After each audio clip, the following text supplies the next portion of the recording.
It's the screen's most magnetic personality. I recommend the lobster. In the most electrifying Ernest adventure of all. He's had a real hard day.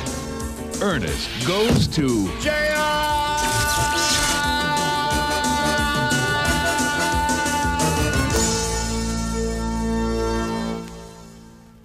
Alright, y'all, it's your boy Fro, and today I'm going to be talking about one of my favorite movies and one of my favorite comedies of all time. And admittedly, there's going to be a very strong nostalgic bias throughout the review. But today, I'm talking about Ernest Goes to Jail. And for those that know me personally, Ernest is my favorite fictional film character of all time. My personal goofy, nerdy favorite character. So ain't nothing to it but to do it. August is Fro's birthday month. I figure one that could get me in good spirits is Ernest Goes to Jail.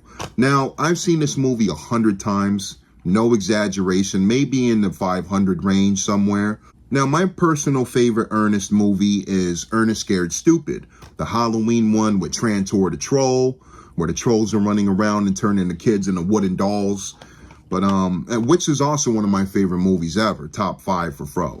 But Ernest Goes to Jail was always a very special one for me as well, especially as a kid. I saw Scared Stupid first, and then I saw Jail not too long after. And this one, Ernest is a janitor at a bank. He's still the same bumbling screw-up who tries his best, puts his heart on his sleeve, but usually messes up or creates some sort of catastrophe. Right off the bat, one of my favorite scenes is pretty early on in the movie.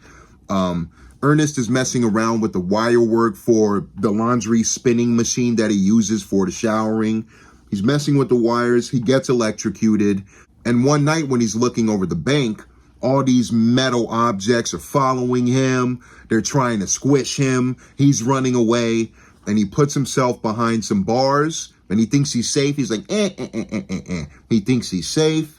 And then that's when the fucking metal cabinets inside that spaceway they start opening and they smush him. As the movie goes along, we're introduced to a bad guy named Nash, who's also played by Jim Varney. And Jim is having a blast playing this villainous role that we rarely get to see him in. Dare I say, a pretty underrated performance from Jim in this movie overall. Playing the bumbling Ernest that I love, but also playing a pretty menacing and sinister bad guy.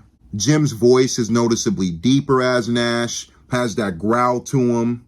While Ernest is in jury duty, acting a fool, with the famous pen scene where there's ink all over the place and he's taking a bite out of this pen, wiping it all over the paper, the judge and everybody's looking at him crazy.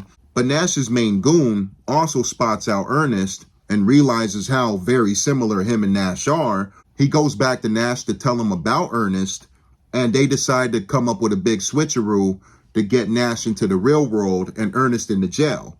Ernest is adapting in jail. He's trying to come up with this tough guy bravado, encouraged by the other goons of Nash. They're pretty much telling him, you got to look the part, you got to act like Nash.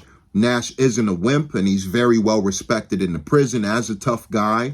So Ernest has to keep this bravado up. Meanwhile, Nash is taking over the bank job. There's a girl named Charlotte that also works at the bank that Ernest takes an interest in and he starts liking, but Nash is moving in on his girl and his job. At the bank job, we have Mr. Pendlesmite, who's also treating Ernest like shit. And a running joke, a gag in the movie is saying the last name wrong. So Pendlesmoot, Pendle this, it's Pendlesmite, you idiot. We also had the two brothers, Chuck and Bobby, pop back up. And every time they're on screen, they give me big chuckles. They're gun crazy, they're psychopaths, and they also work at the bank as security. Ernest lives next door to them, so every time he has to go to their house, he has to jump over landmines and bombs, and he has to duck under constant gunfire.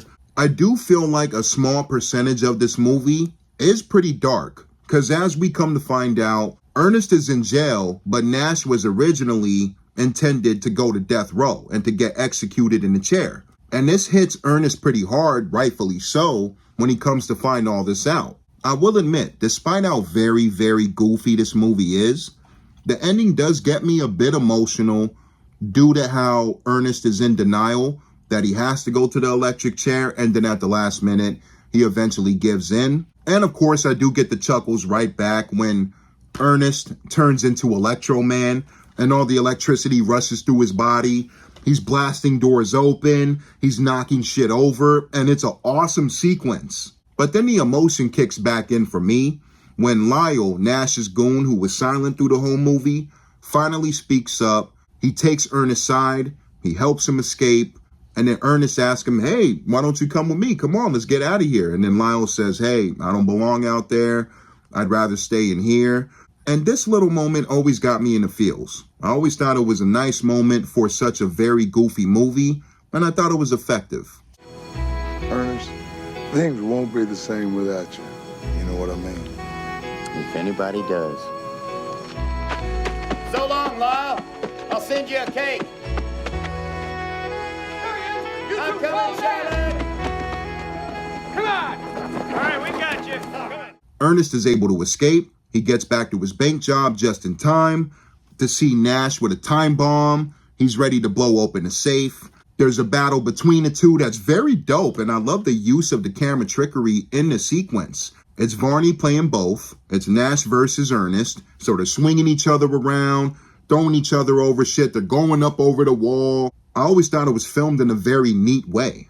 Breathe, punk. Make your play. All right, Bobby, burn him! Eventually, Ernest overpowers Nash.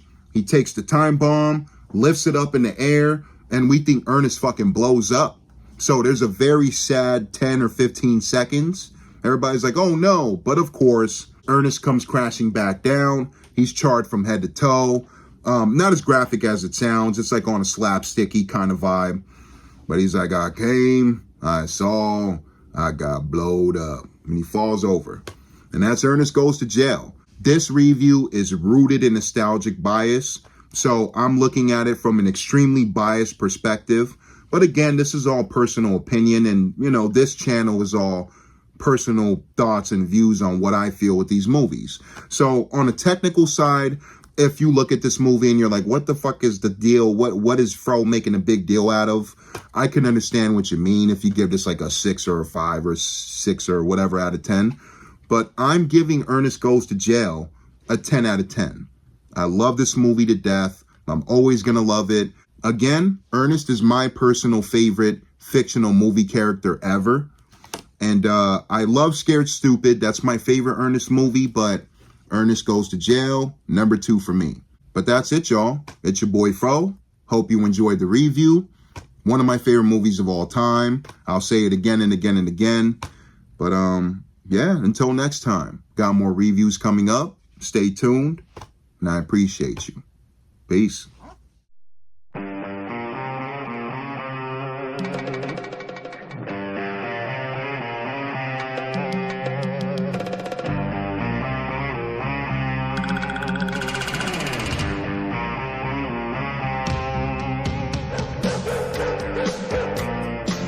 Somebody's driving my car.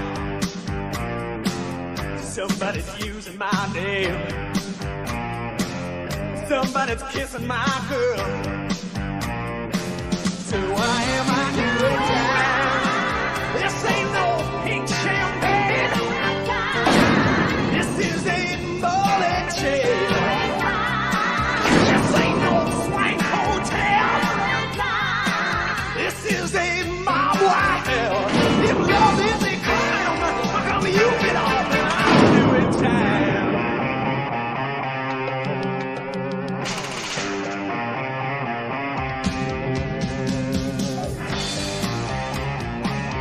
Somebody bake me a cake. You better sneak in a fire.